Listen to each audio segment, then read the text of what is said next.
Good Wednesday, everyone. Looking at our Upper Cumberland Federal Credit Union weather headlines, widespread heavy frost likely tonight and again tomorrow night. I've got some patchy frost out here this morning, so I'm like, wow.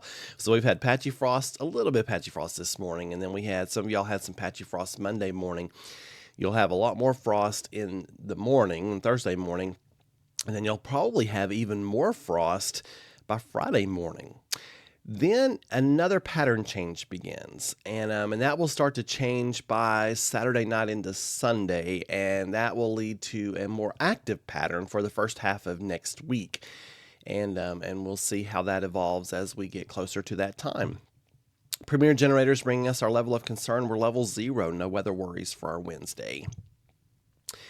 And we have no worries for the next 5 days with our severe weather outlook, also brought to us by Premier Generators. So no severe storms expected over the next 5 days. Early next week, that might change just a bit. Clearview Closet and Blind brings us our 5-day forecast. Got mostly sunny skies today. Highs in the upper 50s to near 60 with a west wind gusting to 25 miles per hour by the afternoon. So yeah, I've got my hoodie on today. It's hoodie season as far as I'm concerned. Thursday, we have mostly sunny skies and widespread morning frost, highs in the low 60s. But look at that morning low for Friday, 33. So we're dropping down to 33 for Thursday night into Friday morning, and that'll be even more widespread frost under partly cloudy skies by the afternoon. And then Saturday, partly cloudy, highs in the mid-60s. And then Sunday, just a chance for showers. It looks like right now that has trended a little drier. So stay tuned for some updates to that forecast. But the highs in the mid-60s. Again, things maybe getting a little bit more active as we get past Sunday. And Weichert Realtors brings us that extended forecast. And looking at that strong storm threat possible on Tuesday. This morning, it doesn't look as concerning as it did yesterday, but things change, and we've still got till next Tuesday to watch this. So just stay tuned for updates to that forecast.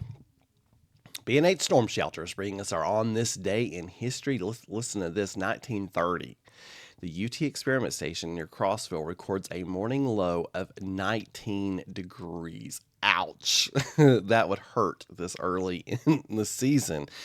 Keep in mind the UT Experiment Station has been keeping records longer than the airport, but the airport is our official weather reporting site. So that's why you always get your official highs and lows for the Plateau are always recorded at the Crossville Airport. But the UT Experiment Station does take measurements. They're just not the official, one of the official sites that the Weather Service uses for our weather data. 2008. Chandrayaan-1, India's first human lunar space probe, was launched, and it later found trace amounts of water in the moon's very thin atmosphere. You may not have known that, did you? You just never know what you're going to learn from Meteorologist Mark.